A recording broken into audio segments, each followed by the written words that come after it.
are stories we tell in the darkness, tales whispered from one traveler to another, legends that seem to live in that strange space between what we know and what we fear. Tonight, we're going to walk together down the foggy roads where these stories were born and discover something remarkable, that sometimes the most unsettling legends have roots that reach deep into reality itself. Let yourself settle in, let the weight of the day fall away from your shoulders, and prepare to drift through the mist-covered highways of America's most enduring urban legends. Our journey begins on a lonely stretch of road where headlights cut through the darkness and the distance between towns stretches long and empty. This is where the story of the vanishing hitchhiker has lived for generations.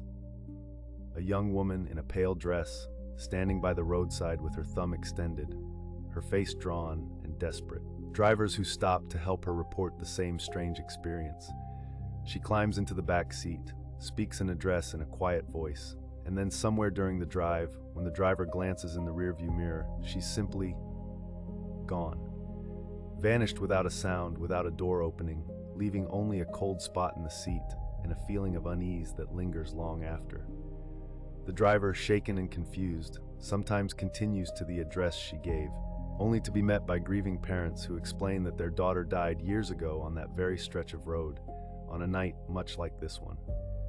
It's a story that's been told 1,000 different ways, in 1,000 different places, always with that same haunting detail: the vanishing, the cold, the impossible disappearance. But here's where our journey takes an interesting turn, where the boundary between legend and truth becomes beautifully blurred. Because there are documented cases, real police reports, and witness testimonies of encounters on dark roads that seem to echo this ancient tale. Let yourself breathe slowly as we explore these moments together, these intersections where reality bent just enough to create something unforgettable. In the winter of 1981, a driver named Roy Fulton was making his way along a rural road near Dunstable in England when he saw her, a young woman in distress, standing alone in the bitter cold.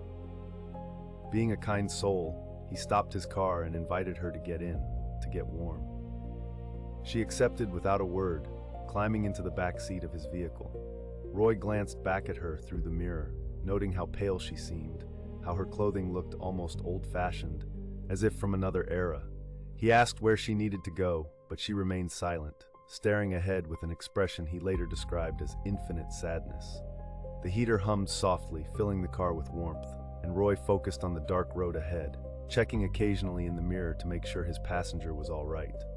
And then, at one of these glances, his heart stopped. The back seat was empty, completely, impossibly empty. He pulled over immediately, his hands trembling, and searched the car, searched the roadside. Nothing. No footprints in the frost, no sign that anyone had opened a door. The police report filed later noted Roy's evident distress, his sincerity, and the fact that he had no history of mental illness or attention-seeking behavior. He was simply a man who had experienced something he couldn't explain. Similar reports surfaced over the years, each with their own particular details, but all sharing that core impossibility: the vanishing. Some researchers proposed explanations, brief episodes of highway hypnosis combined with the power of suggestion, perhaps, or tricks of light and shadow that created the illusion of a passenger where none existed. Others pointed to the deep human need for mystery, for connection with something beyond the everyday.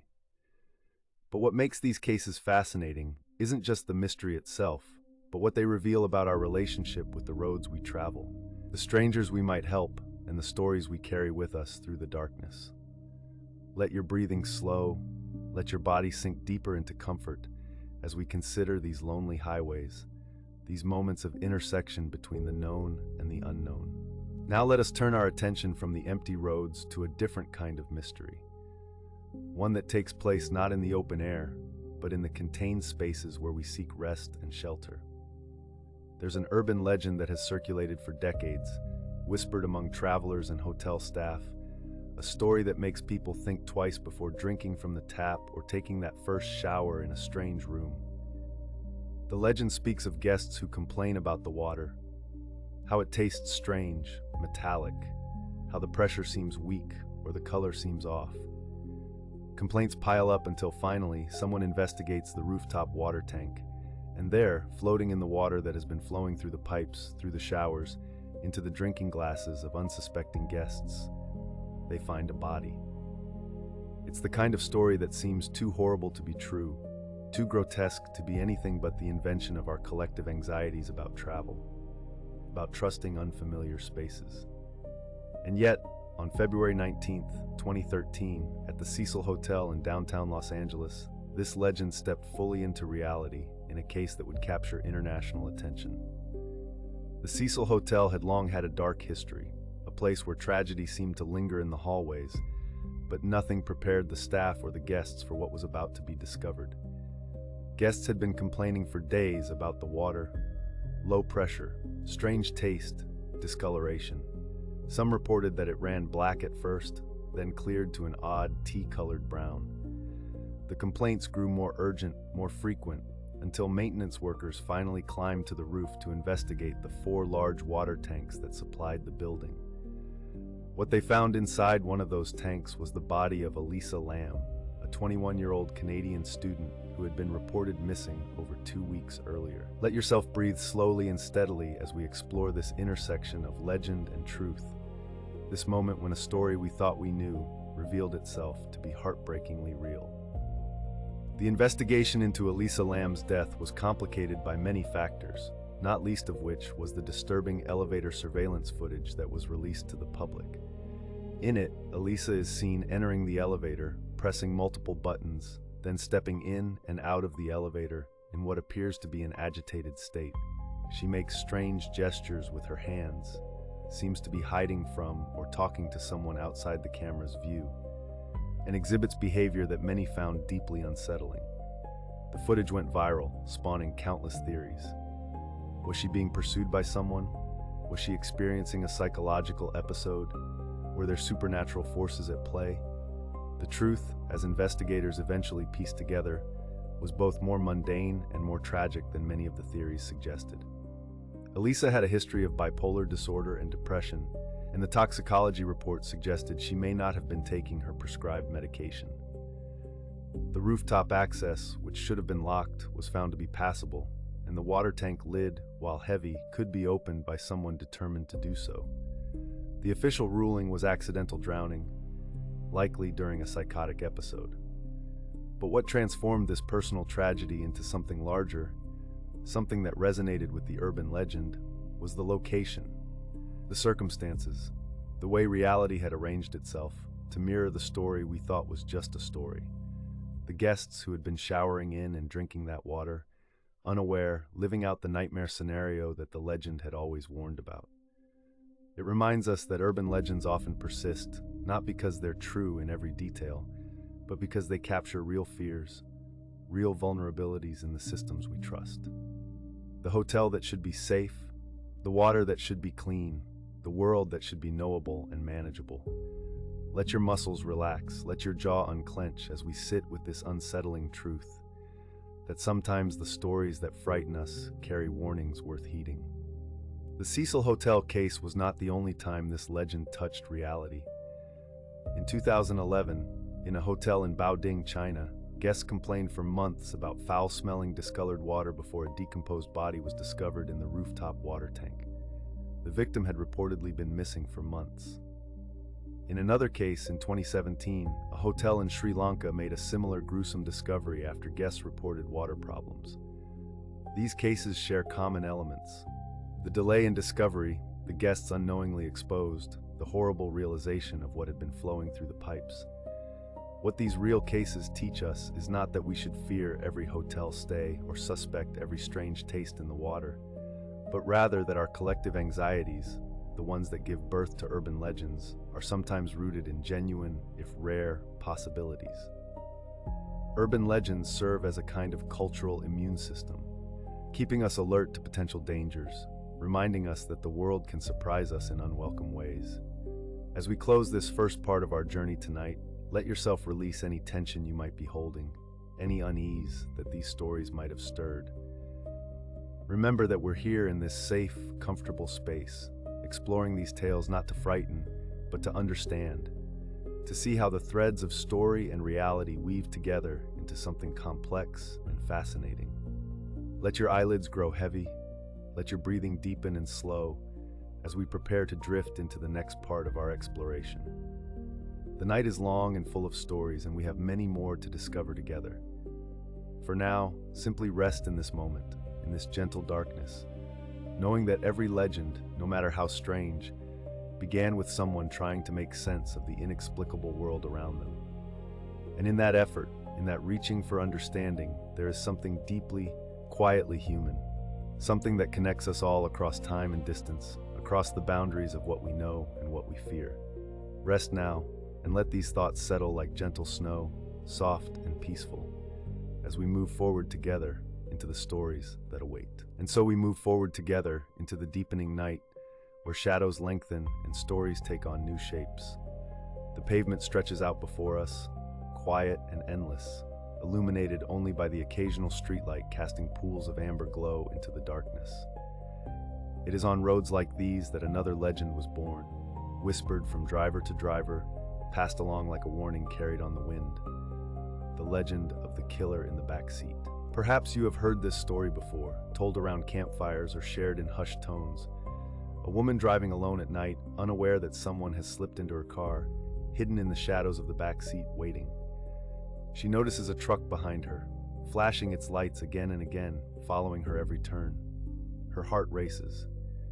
She drives faster, terrified, certain she is being pursued by someone dangerous.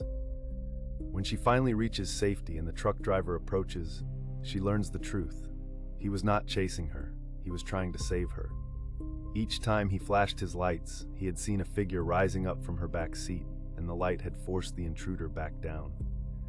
The legend is chilling in its simplicity, in the way it transforms our safe spaces into potential traps. But like so many legends, this one finds its roots in reality, in true moments when observation and quick thinking saved lives from terrible fates. Let us explore these moments together, gently, carefully, as the night deepens around us and the stories unfold like petals opening in moonlight. In the quiet hours of a winter evening in 1964, a woman in New York City finished her shift and walked to her car in a dimly lit parking garage. The air was cold, biting, and she hurried into the driver's seat, eager for warmth and home. She turned the key, heard the engine rumble to life, and began her journey through the empty streets. She did not notice, could not have known, that she was not alone.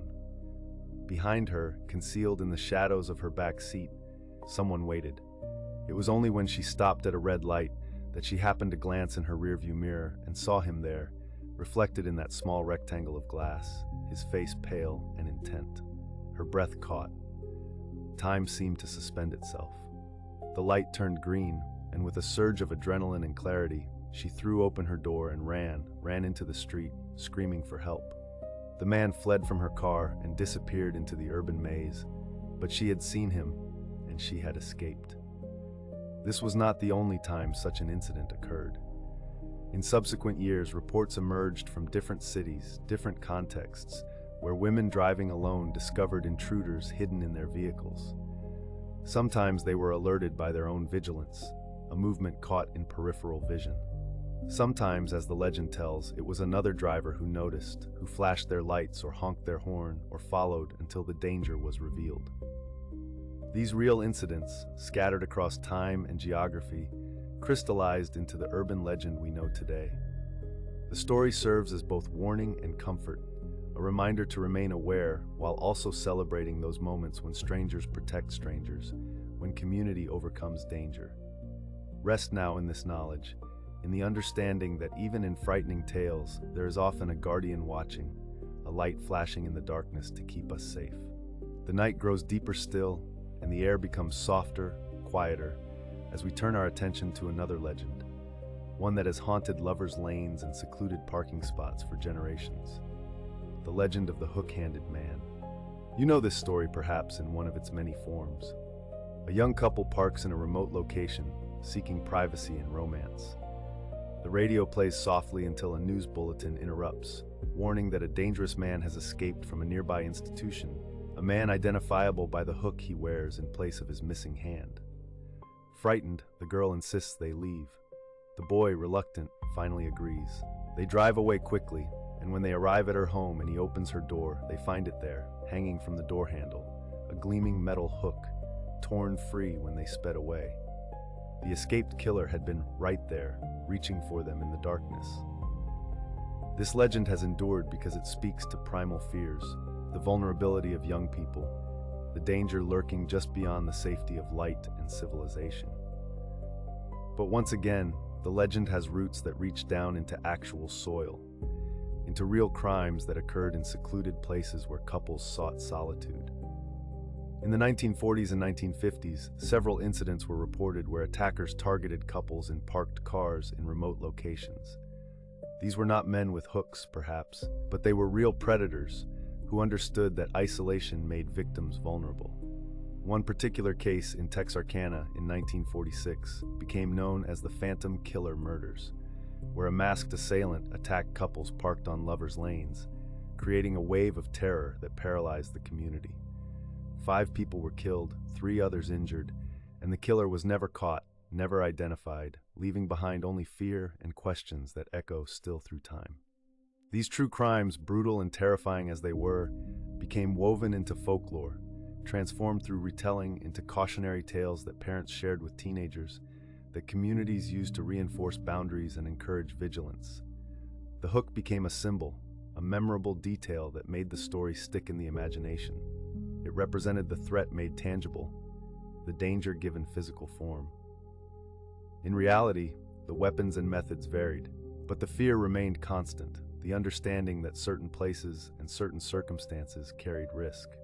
Yet even as we acknowledge these dark truths, we can also observe how the legend evolved to include not just warning, but also wisdom.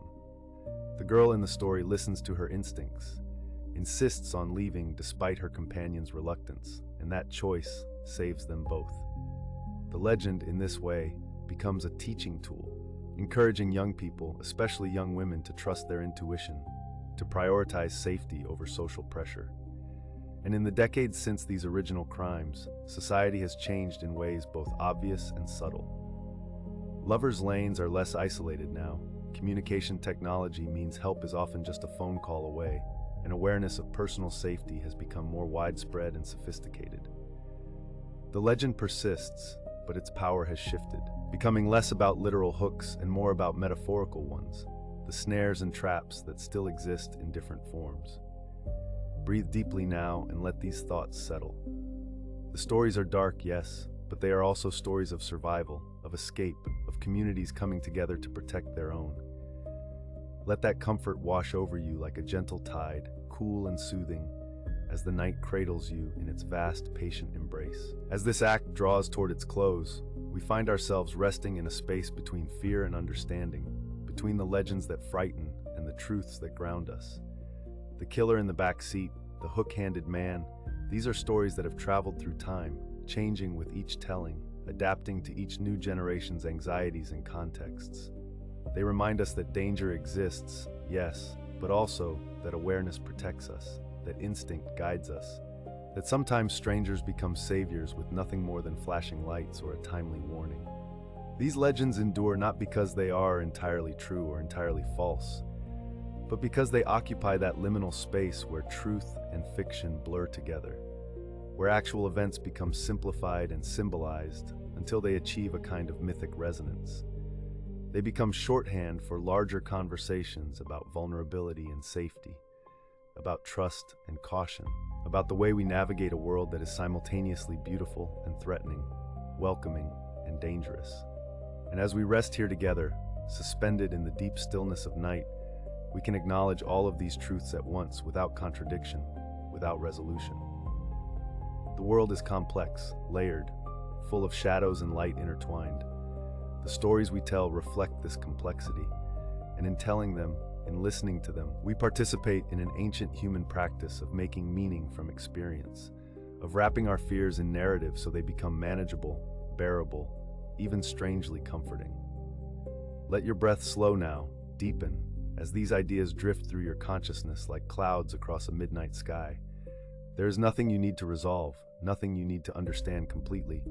Simply rest in this space we have created together, this quiet place where stories live and breathe. More tales await us, but for now, let yourself settle, soft and peaceful, as the night holds you gently and the boundary between waking and dreaming grows thin as spider silk, delicate and dissolving. Rest now, rest deeply, as we prepare to continue our journey through the shadows and the truth that lives within them. And so we continue, drifting deeper now, through the quiet corridors of memory and myth, where the stories we tell ourselves take shape in the darkness. You are safe here, held gently by the night, as we turn our attention to a legend that visits us each autumn, when the leaves turn gold and crimson, when the air grows crisp and children walk the shadowed streets in costume and wonder. The legend of poisoned Halloween candy, a story whispered from parent to parent, a fear that settled into the collective heart of communities across the land. And like so many legends, this one carries within it a seed of truth, rare and terrible, that bloomed into nationwide panic and changed the way we celebrate forever. Let yourself sink deeper into comfort as we explore this gentle unraveling of myth and reality, where even in darkness, there is understanding, and in understanding, there is peace. The story goes like this, told and retold in hushed voices every October. Strangers with cruel intentions tamper with Halloween treats, hiding razors and apples, lacing candy with poison, turning the innocent joy of trick-or-treating into a lottery of danger. Parents began to inspect every piece of candy, holding each chocolate bar up to the light, checking wrappers for tiny tears or punctures, discarding homemade treats from neighbors they'd known for years. Hospitals offered free X-ray services for Halloween hauls. The fear spread like fog through every neighborhood, thick and pervasive, until the joy of the holiday became shadowed by suspicion and dread. But here, in the calm space we've created together, we can examine this legend with clear eyes and steady breath, understanding that while the fear was real, the actual danger was extraordinarily rare, almost vanishingly so. The truth, discovered through careful investigation and patient research, reveals that nearly all reported cases of Halloween candy tampering were hoaxes, tricks played by children themselves to get attention or avoid eating something they didn't like.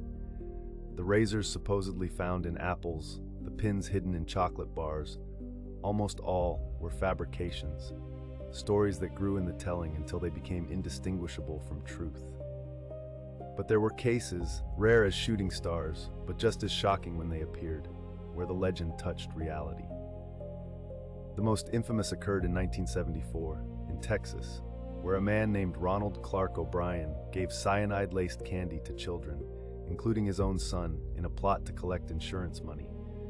The boy died, and the case became known as the story of the man who killed Halloween, a tragedy so profound it seemed to confirm every parent's worst fear. Yet even this horror was not a random act by a stranger, but a calculated crime by someone known and trusted, which made it somehow more terrible and more comprehensible at once. And so the legend grew from this rare, awful truth, spreading outward in waves of protective fear, transforming a holiday and creating rituals of safety that persist to this day. But as you rest here, breathing slowly, evenly, you can hold this knowledge gently, understanding that the legend served a purpose, giving shape to nameless anxieties, creating community through shared caution, even as the actual risk remained infinitesimally small. The vast majority of people are kind. The vast majority of Halloween nights pass in simple joy and sugar-fueled excitement, and the darkness of October is friendly, theatrical, a gentle game of shadows and pretend. Let this understanding settle over you like a soft blanket, warm and reassuring, as we prepare to journey onward, deeper still, into the quiet night. Breathe deeply now, slowly, as we turn the page of memory to another legend that gripped the nation, another story where myth and truth intertwined so completely that they became difficult to separate. This is the story of the missing children, their faces printed on milk cartons, on shopping bags, on posters taped to telephone poles and shop windows. An epidemic of disappearances, or so it seemed, that made parents hold their children closer and taught a generation to fear strangers and white vans and offers of help finding lost puppies. The images became iconic in the 1980s, a child's school photograph, smiling and innocent, above the word missing, and a date that grew more distant with each passing day. These faces appeared at breakfast tables across America, ghostly reminders that children could vanish, that safety was an illusion. That danger lurked in the most ordinary moments of ordinary days.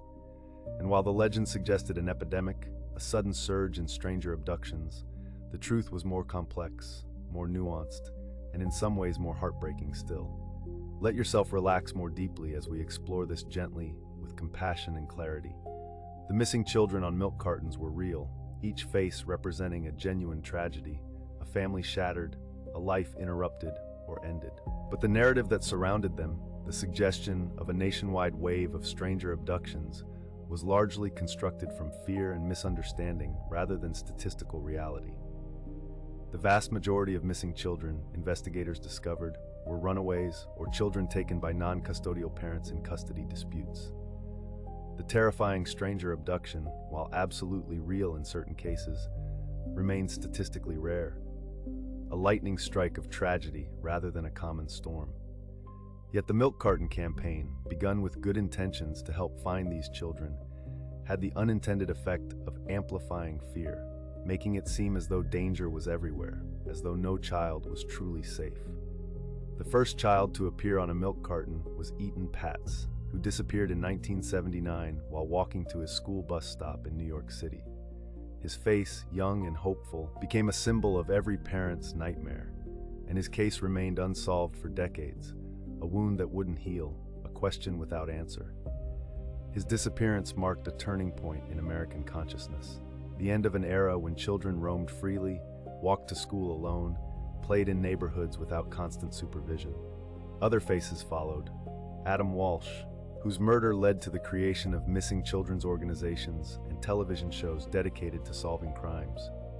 Jacob Wetterling, taken at gunpoint while riding his bike with friends, a case that went unsolved for 27 years before his remains were finally found and his abductor identified.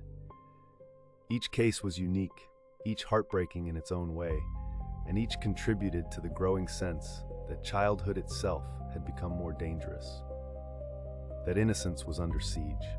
But here, in this calm space we share, you can breathe through this sadness, acknowledging the reality of these losses while also understanding the broader truth, that most children were and are safe, that communities came together to protect the vulnerable, that awareness and caution can coexist with joy and freedom. The milk carton campaign eventually faded, replaced by other methods, other technologies, but it left its mark on a generation, teaching both fear and compassion, both wariness and hope. And many of these cases, cold for years or decades, were eventually solved through persistence and advancing forensic science and the refusal of families and investigators to give up. Eaton Patz's killer was convicted in 2017. Jacob Wetterling's family finally received answers and helped pass laws that protect children to this day. From tragedy came change, came awareness, came a determination to do better, to protect more carefully, to never stop searching. Let this knowledge bring you a measure of peace as you sink deeper into rest, knowing that even in the darkest stories, there are threads of light, of resilience, of love that refuses to surrender. And so we continue our gentle journey, moving slowly now, like a boat drifting on calm water, as the rhythm of these stories begins to lull you deeper into peaceful rest. The legends we've explored tonight all share something essential, something that reveals as much about us as about the events themselves. They are stories we tell to make sense of senseless things, to find patterns in chaos, to protect ourselves from the vast and frightening randomness of existence. The poisoned candy, the missing children. These legends grew from real seeds of tragedy, but blossomed into something larger, myths that helped us cope with fear by giving it shape and name and preventable cause. And in this understanding there is comfort, for it means we are not helpless, we are not without agency, we can learn and adapt and protect what we love. Let your breathing slow even further now, matching the pace of these words, each inhale bringing calm, each exhale releasing tension, as we reflect on the patterns that emerge. In nearly every case where urban legend touched reality, the danger came not from strangers lurking in shadows, but from people known, trusted, familiar. The man who poisoned the Halloween candy was a father, The children who disappeared were often taken by family members in custody battles. The killer in the back seat from our earlier stories was usually interrupted before harm occurred. The bodies in hotel water tanks, the vanishing hitchhikers, the hook-handed man. Each story, when examined closely, revealed not a world of random chaos, but a world where tragedy, while real, followed patterns we could understand, predict, and sometimes prevent. This knowledge doesn't eliminate sorrow, but it transforms nameless dread into something more manageable, more human-sized.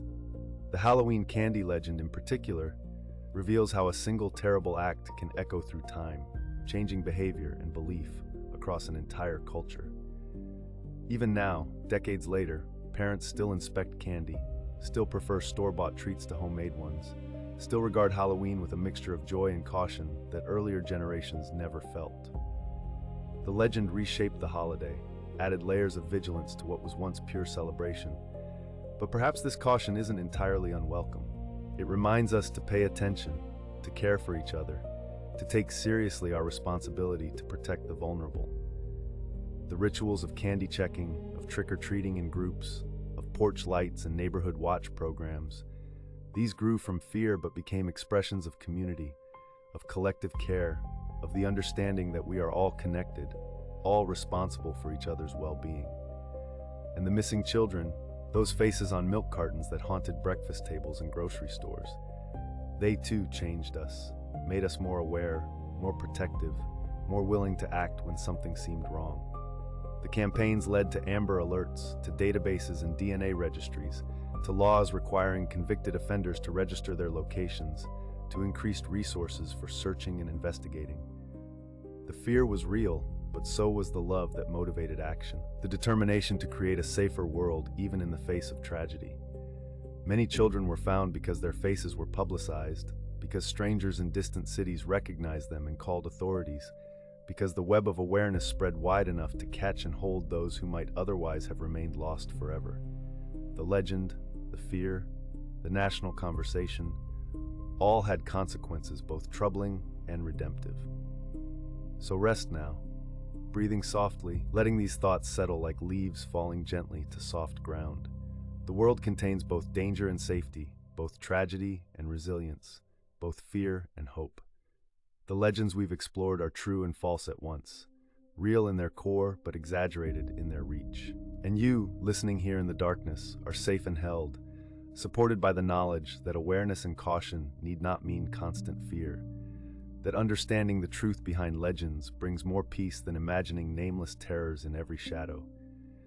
Let yourself drift now, peaceful and calm, as the stories begin to blur together, their edges softening, their voices becoming whispers, gentle as wind through autumn leaves, soft as breath, quiet as falling night. Deeper now, drifting deeper, as the night wraps around you like the softest blanket, warm and dark and infinitely gentle. We are moving through these stories now with the slow inevitability of seasons changing, of tides rising and falling, of the earth turning towards sleep. The legends continue to whisper their truths, but the whispers grow fainter, more distant, as though heard from far away or from long ago, echoes of echoes fading into peaceful silence. Let yourself release any remaining tension, any lingering thoughts, as we explore the gentle rhythms that connect these tales, the patterns that repeat like a lullaby, soothing in their familiarity. The Halloween candy, inspected carefully under kitchen lights, each wrapper examined, each piece held up to the glow.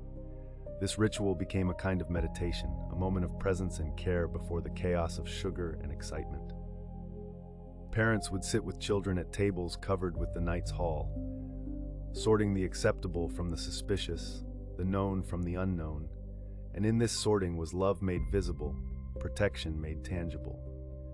The fear that inspired the ritual may have been disproportionate to the actual danger, but the ritual itself became valuable for its own sake, a boundary between the wild energy of the evening and the calm of bedtime, a transition marked by attention and care. And perhaps this is what all our protective legends do. They create rituals that slow us down, that make us pay attention, that remind us to care actively rather than passively assume all is well. The children's faces on milk cartons appeared at breakfast, a specific time of day, a moment of beginning and nourishment that became tinged with awareness of absence and loss. Breakfast, usually a time of routine and comfort, carried these small reminders of fragility, of the preciousness of ordinary moments, of the gift of having your loved ones gathered safe around the table. Parents would pour milk for their children while looking at the face of someone else's child, someone still missing, still hoped for, and perhaps would hold their own children a moment longer, appreciate a moment more deeply, the simple blessing of presence. The legend changed the quality of attention we bring to daily life, made us more conscious of what we might otherwise take for granted. These rhythms of checking and noticing, of caution and gratitude, became woven into the fabric of life, repeated so often they became almost invisible, like breathing, like heartbeat, constant and sustaining. And in this repetition is a kind of peace, for it means we are not alone in our vigilance, not isolated in our concern. The whole community participates in these rituals of protection, creating a net of awareness that holds us all, connects us all, reminds us that we belong to each other in ways both beautiful and binding. The stranger who calls the police when they see something suspicious, the neighbor who knows which children belong on the street and which are unfamiliar, the teacher who notices when a child seems troubled or afraid, all are part of this web, this collective care that arose partly from fear but became something richer, something that sustains us. So let yourself feel this connection now, even as you drift towards sleep, understanding that you are held by more than just the bed beneath you, held by the invisible threads that connect person to person, story to story, past to present. The legends we've explored tonight are part of this web, cautionary tales that became cultural touchstones, shared knowledge that shapes how we move through the world. And while they grew from real tragedies, from genuine loss and fear, they also grew from love, from the fierce determination to protect what is precious, to learn from what has happened, to create a safer path forward. Rest in this knowledge, breathing slowly, evenly, as the stories continue to fade, their colors muting, their voices softening, becoming part of the general darkness that holds you safe and calm and deeply, deeply peaceful. And now, as this chapter of our journey draws toward its close, we find ourselves floating in that liminal space between waking and dreaming, where stories lose their sharp edges and become feelings, impressions, gentle currents in the ocean of consciousness. The Halloween candy and the missing children, the inspected treats and the breakfast table reminders, all of it blurs now into a general sense of awareness and care, a recognition that vigilance and peace can coexist, that caution need not mean fear, that remembering tragedy can make room for joy even as it prevents future harm. You are so relaxed now, so peaceful, breathing in rhythm with the quiet night, and these stories are settling into you not as sources of anxiety, but as gentle reminders of connection, of community, of the love that motivates us to protect each other. The legends, we now understand, are maps of our collective fears, but they are also maps of our collective values. We tell stories about poisoned candy because we value innocence and celebration and the joy of children. We remember missing children because every child matters, every life is precious, every family's loss is a wound in the whole community. The legends themselves may distort reality, may amplify rare dangers until they seem common, but the impulse behind them is sound and true.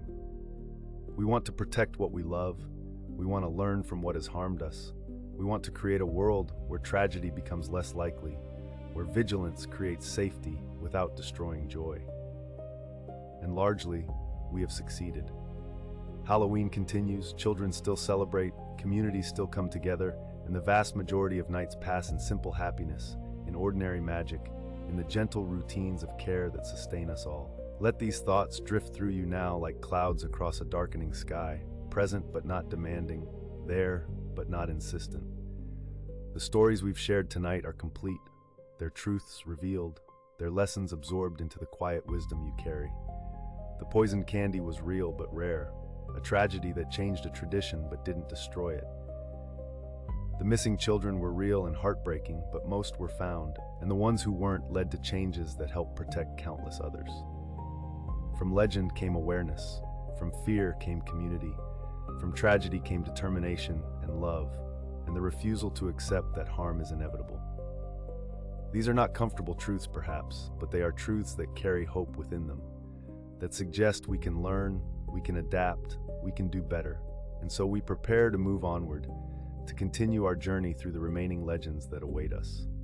But we do so with greater peace, with deeper calm, with the understanding that we are exploring not to frighten but to illuminate, not to create anxiety but to resolve it by bringing truth to light. The darkness we move through is friendly, familiar, full of the stories we tell each other to make sense of experience.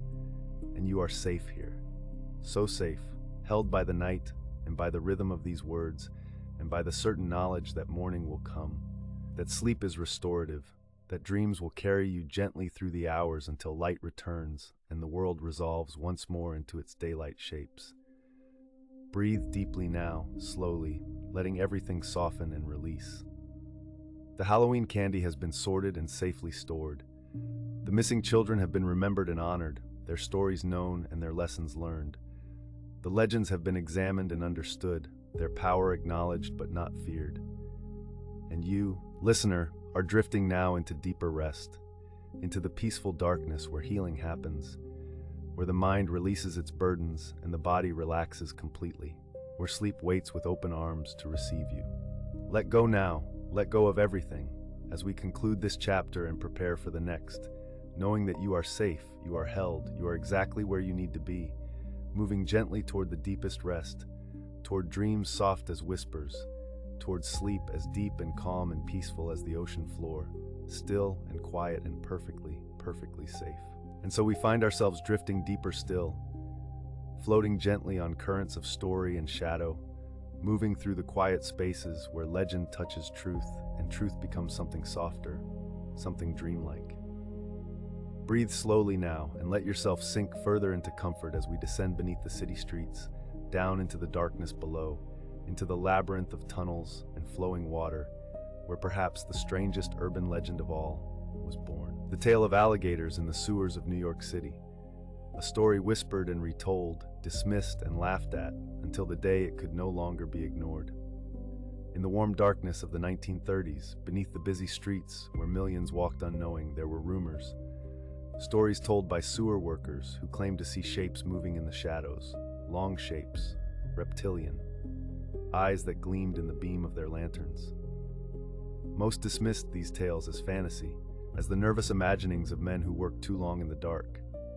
But the superintendent of sewers, a man named Teddy May, heard the stories again and again, always the same details, always the same certainty in the voices of his workers.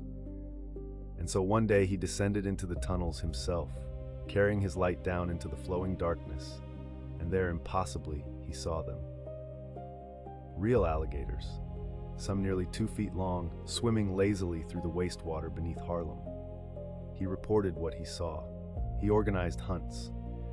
By 1937, the alligators were gone, exterminated, removed from the dark waters they had claimed. But how did they arrive there in the first place? The truth, as it often is, was sadder and stranger than the legend. Families returning from Florida vacations in the 1920s and 30s would bring baby alligators home as exotic pets, tiny creatures no longer than a hand. But baby alligators grow, they become difficult, dangerous. And so, rather than return them or find proper homes, some families simply flushed them away, down into the sewers, where against all odds, some survived. Some adapted, some grew in the warm darkness, fed by rats and waste, until they became the monsters of legend, the impossible made real. Let this image settle over you now like a blanket, the strangeness of it, the truth hiding beneath the city, beneath our awareness, the way the world contains such unexpected mysteries in its hidden places. And know that you are safe here, far above, floating in comfort, drifting deeper into rest. Breathe slowly. Sink deeper. Let the rhythm of these words carry you down, down into the space between waking and dreaming. The alligator story is not alone in its strangeness. Throughout history, throughout cities across the world, exotic animals have appeared in impossible places, as if conjured from dreams or nightmares. In Los Angeles in 2015, a peacock was found wandering through a busy intersection, its iridescent feathers catching the light, stopping traffic, beautiful and bewildering. no one ever discovered where it came from. In London, wallabies, small kangaroo-like creatures native to Australia, have been spotted in the countryside for decades. Descendants, some believe, of escaped zoo animals or private collections, now breeding wild and free in a landscape nothing like their ancestral home. In Texas, in the heat of summer, a tiger was found lounging in someone's garage, as calm as a house cat, though infinitely more dangerous. Another exotic pet that outgrew its welcome. These stories repeat and echo, variations on a theme, the theme of displacement, of creatures far from home, surviving in spaces never meant for them, adapting, persisting, reminding us that the world is always stranger than we imagine, always fuller of surprises than our daily routines suggest. And isn't there something almost comforting in that? The knowledge that mystery persists, that beneath the ordinary surface of our cities and towns, the unexpected still lives and breathes and occasionally reveals itself. Let yourself feel that comfort now, that gentle wonder, as your breathing slows, as your body grows heavier and more relaxed, sinking into the embrace of your bed, held and safe, drifting like those baby alligators once drifted through dark water, moving without effort, without worry, simply existing in the current, in the flow, in the long, slow movement towards sleep. The city above doesn't know what lives below. The waking world doesn't know the landscape of dreams you're entering now, and that's perfectly fine. You are safe in this transition. You are held. Every breath takes you deeper. Every word is a gentle hand guiding you down, down, down into rest. Feel the weight of your limbs, the softness of the pillow, the way your thoughts are beginning to blur and soften and drift. There's nothing you need to do, nowhere you need to be, just here, just now, just breathing, just sinking, just letting go. Now we turn our attention upward again, rising from the sewers, from the hidden underground, back into the spaces where people live and breathe, and sometimes, in rare and terrible moments, face the unimaginable. The legend you may have heard goes like this. A teenage babysitter is alone in a house, caring for sleeping children upstairs. The phone rings. She answers. A voice, strange and threatening, whispers terrible things, then hangs up. The phone rings again and again. Each time, the voice grows bolder, more specific, more frightening. Finally, terrified, the babysitter calls the police. They tell her they'll trace the next call. When the phone rings again, she keeps the caller talking as long as she can, her heart hammering, her hands shaking. Moments after she hangs up, the police call back, urgent, screaming at her to get out of the house immediately. The calls, they tell her, are coming from the upstairs phone, from inside the house. She runs. She escapes. The children, in some versions, are found safe. In darker tellings, they are not. It's a story designed to terrify, to make us check our locks, to make us fear the spaces we think we know. And like so many urban legends, it contains within it a seed of truth. There have been real cases, documented and verified, where home invaders hid inside houses for hours, sometimes days, undetected. In 2008, a woman in Japan discovered that a man had been living in her closet for an entire year, emerging only when she left for work, surviving on her food, existing as a ghost in her home. In Ohio in 2012, a stranger was found living in a family's basement, coming and going through a hidden access point, a secret tenant in their own house. In these cases, what we fear in legend becomes horrifyingly real.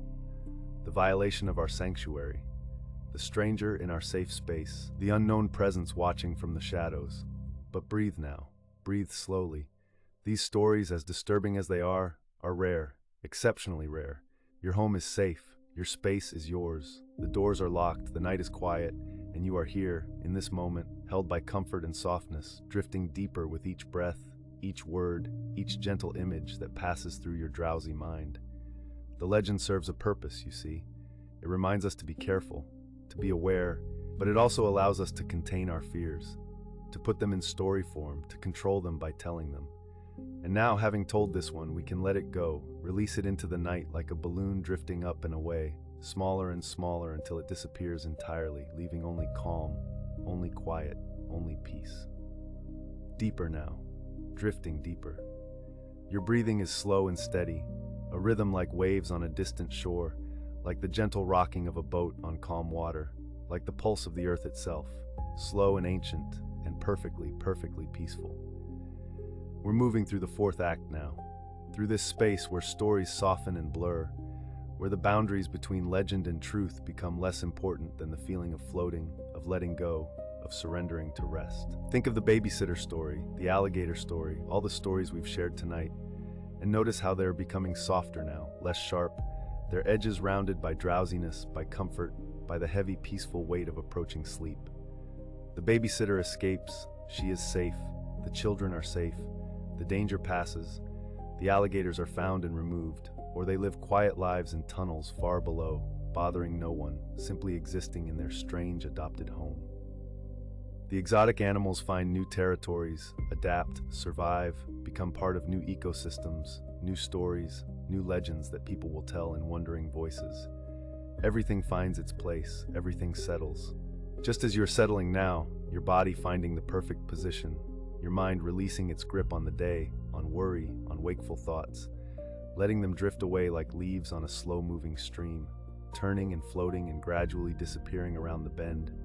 Gone and forgotten, leaving only this, the soft darkness behind your eyelids, the gentle rise and fall of your chest, the way your limbs feel heavy and warm and completely relaxed, sinking into the mattress as if the mattress is rising to meet you, to hold you, to cradle you like water holds a swimmer who stopped fighting and simply floats, trusting the water, trusting the body, trusting the moment. There's a rhythm to these stories, have you noticed? A pattern. The frightening thing appears. It is witnessed, it is understood, it is resolved, and then comes peace. We are in the peace now. The resolution, the understanding, the gentle aftermath where we can rest, knowing that the strange and impossible things in the world, while real, are also rare, are also manageable, are also part of the great mysterious tapestry of existence that we don't need to understand fully, don't need to control, don't need to fear, as long as we're here, safe, warm, drifting, breathing, sinking deeper and deeper into the softest, most welcoming darkness, the darkness of rest, of restoration, of sleep. And so we complete this chapter, this fourth movement in our night's journey through legends and truth, through fear transformed into fascination, through fascination dissolving into peace. Your eyelids are so heavy now, aren't they? So wonderfully, perfectly heavy. Your thoughts are slow and scattered, like clouds drifting across a twilight sky, barely holding their shape, transforming and dissolving and reforming into something new, something soft, something that might be the beginning of a dream. The alligators in the sewers have returned to story, have returned to the place where they live most powerfully, not in the tunnels beneath cities, but in the tunnels of our imagination, swimming through the darkness there, peaceful and distant and no longer frightening, just strange and wonderful, and somehow comforting in their strangeness. The babysitter is safe. The children are safe. The calls have stopped. The house is quiet. Every house is quiet now, in this deep hour, in this gentle space between night and sleep, between consciousness and the soft velvet darkness that welcomes you with open arms. Let yourself sink into it now. There's nothing more to fear, nothing more to understand, nothing more to do but breathe and release and drift and fall softly, slowly, safely into the deepest rest. We have one more chapter ahead, one more collection of stories before the night is complete. But for now, rest here, float here, in this space between, this comfortable darkness, this gentle rhythm of breathing and being. You are exactly where you need to be. The legends have been told, the truths have been revealed, and now there is only this, the soft pillow beneath your head, the warmth of your blanket, the quiet of the night, and the long, slow, irresistible pull of sleep, drawing you down like gravity, like the tide, like the earth itself calling you home to rest. Sink deeper, breathe slower, let go completely. You are held, you are safe, you are moving gently, peacefully, inevitably toward the deepest, most restful sleep, toward dreams that will be soft and kind, toward a morning that will find you restored and renewed. But morning is far away, so far away, there is only now, only this, only sleep, approaching like a friend, like a blessing, like the answer to every question, the solution to every worry, the peace that passes all understanding. Rest now, rest deeply. We'll continue together, but for now, simply rest, held in the arms of story and shadow and the infinite, gentle darkness that holds us all. And so we rest, and so we continue, carried forward on the gentle current of story and shadow. There is one more tale to tell, one more legend that crossed from whispered warning into documented truth. It's a story that travelers share in hushed tones, a story about hotels and hidden things, about what might lie beneath where we lay our heads to rest. But even this disturbing tale will wrap in softness now. We'll hold it gently, we'll let it settle into the quiet space where all stories eventually come to rest. The legend speaks of travelers checking into anonymous hotels, roadside motels, budget accommodations in cities they're just passing through. They sleep one night, maybe two, always with a strange feeling they can't quite name, a smell they can't identify, a sense of something wrong that they push away, telling themselves it's just unfamiliarity, just the strangeness of sleeping in a room where thousands have slept before. But the smell persists. Sometimes it's subtle, almost sweet in a sickly way. Sometimes it grows stronger as the hours pass. And in the legend, in the terrible revelation that completes the story, someone finally looks beneath the bed, and there, hidden in the box spring or tucked into the frame, they find what no traveler should ever find: the body of someone who disappeared, someone who was hidden, someone who has been there all along, just beneath the surface of ordinary life. It's a horror story, yes, a tale designed to make us check our hotel rooms more carefully, to peer under beds and behind curtains and into closets before we settle in for the night. But like all the legends we've explored together on this long, peaceful journey through the borderlands of myth and truth, this story too has roots in reality. In 2003, in Kansas City, guests at a budget motel complained about an increasingly terrible smell in their room. They reported it to the front desk. They asked to be moved. But before anyone investigated too thoroughly, one of them looked beneath the bed, and there, wrapped in plastic and tucked inside the base of the bed frame, was the body of a woman who had been missing for days. The case made headlines. The details were investigated, and the urban legend that had circulated for years suddenly had a verified, documented example to point to. Other cases followed in the public consciousness, other discoveries in other hotels, each one adding weight to the legend, each one proving that sometimes the stories we tell to frighten each other are rooted in something real, something that actually happened in the mundane spaces of our everyday world. But here, now, in this liminal hour, in this space between waking and sleeping, we're not dwelling on horror. We're simply acknowledging that the world contains mysteries, contains darkness, contains things hidden and things revealed. We're noticing how legends form around these kernels of truth, how stories spread and grow, how they protect us in their way by making us aware, making us careful, making us conscious of the shadows that exist in even the most ordinary places. And having noticed, having acknowledged, we let it settle, we let it rest. We allow the story to become just another thread in the great tapestry of human experience, woven in alongside all the other stories, all the other truths, all the other legends that turned out to be real. We've traveled far together, haven't we? Through so many stories, so many legends that stepped out of folklore and into the documented world. The vanishing hitchhiker on lonely roads, the water tank that held terrible secrets, the killer in the back seat, glimpsed just in time, the hook-handed man at Lover's Lane, the tampered Halloween candy that sparked a nation's fear, the missing children whose faces appeared on milk cartons at breakfast tables across the country, the alligators in the sewers, unlikely but real, the babysitter and the terrible phone call from upstairs, and now, the body beneath the bed, hidden in the very place where travelers sought rest. Each story a doorway between the world of urban mythology and the world of verified truth. Each legend a bridge spanning the gap between what we fear might be true and what actually, verifiably happened. And now we've crossed all those bridges. We've walked through all those doorways. We've stood at the intersection of story and reality, and we've looked carefully at what we found there. We've been thorough, we've been attentive. We've honored both the legends and the truths beneath them. And now, having done this work, having taken this journey, we can let it all begin to fade.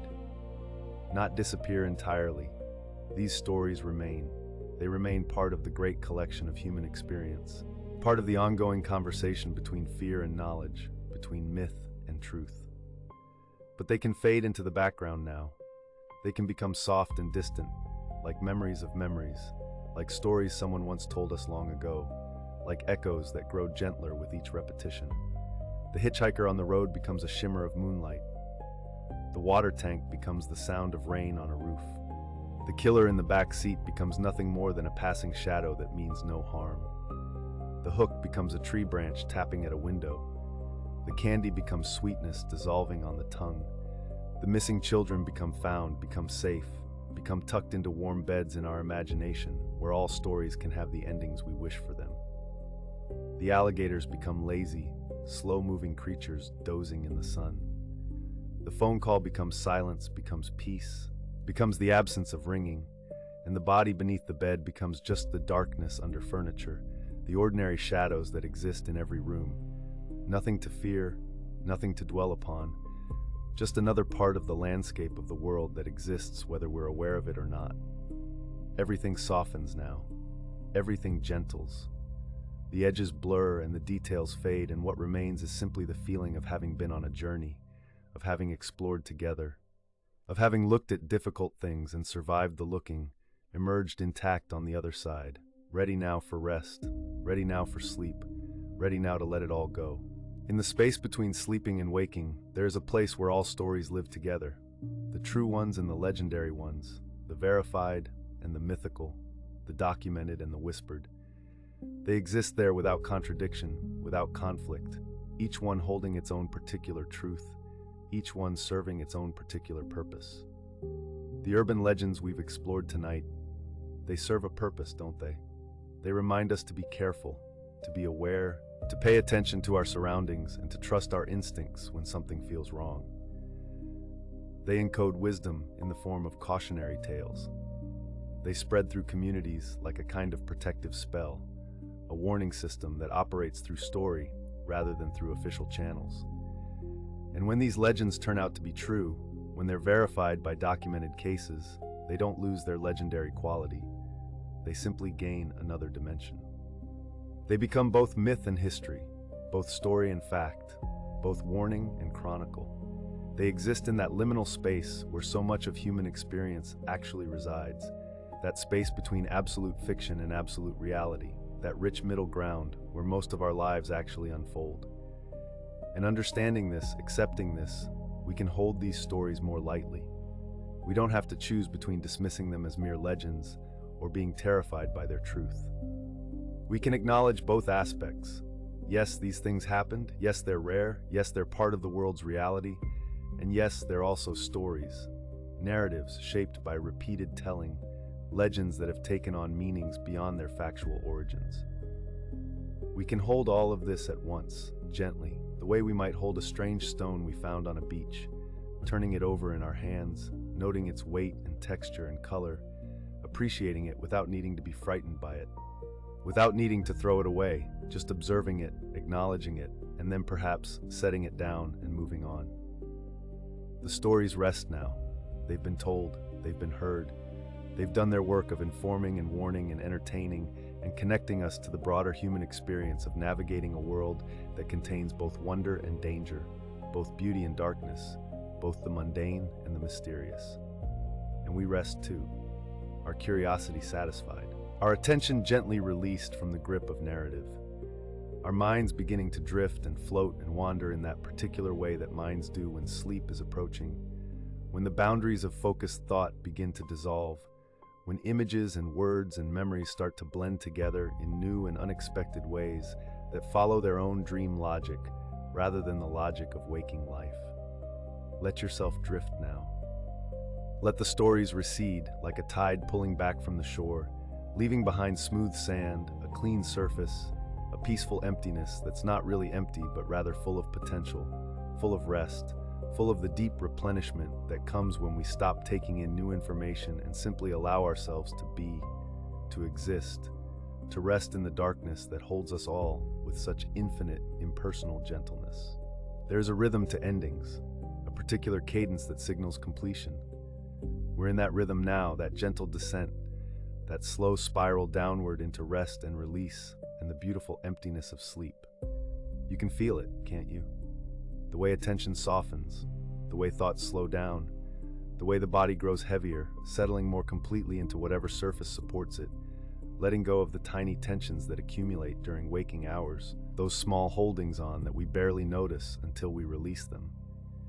And then we feel the relief of their absence, the peace of letting the body simply exist without effort, without vigilance, without the constant small adjustments of conscious awareness. The legends have been told, the truths have been revealed. The journey through urban mythology and verified reality has reached its natural conclusion. And what remains is simply this: the recognition that the world is vast and various, that it contains multitudes, that human experience encompasses an extraordinary range of events and encounters, some common and some rare, some beautiful and some terrible, some easily explained and some forever mysterious. We've looked at the rare and terrible tonight, the strange cases where legends proved true, where the cautionary tales had basis in actual events. We've looked at them carefully, unflinchingly, with clear eyes. And having looked, we now have the privilege of looking away, of turning our attention elsewhere, of choosing to focus not on what's rare and terrible, but on what's common and peaceful. The breath moving in and out of the body, steady and automatic, requiring no thought, no effort, simply happening the way breath always happens, the way it's been happening since the moment of birth and will continue happening until the very end. This most fundamental rhythm, this original pattern that underlies all other patterns.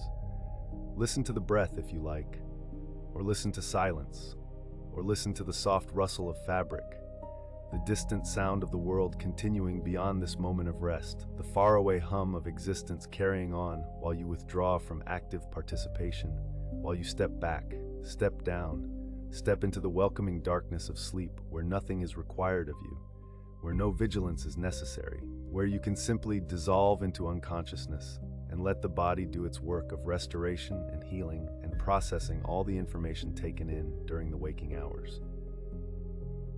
The stories will still be there tomorrow, woven into the larger tapestry of human knowledge and human mythology. The legends will continue to circulate, warning and entertaining new audiences. The truths will remain documented in their files and records and historical accounts. But you don't need to think about any of that now. Now is for resting. Now is for letting go.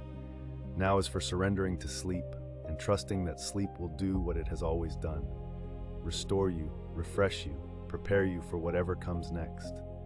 Let the darkness hold you. Let it support you the way water supports a body that floats upon its surface. Let everything that feels heavy become light. Let everything that feels complicated become simple. Let everything that feels sharp become soft and rounded and safe.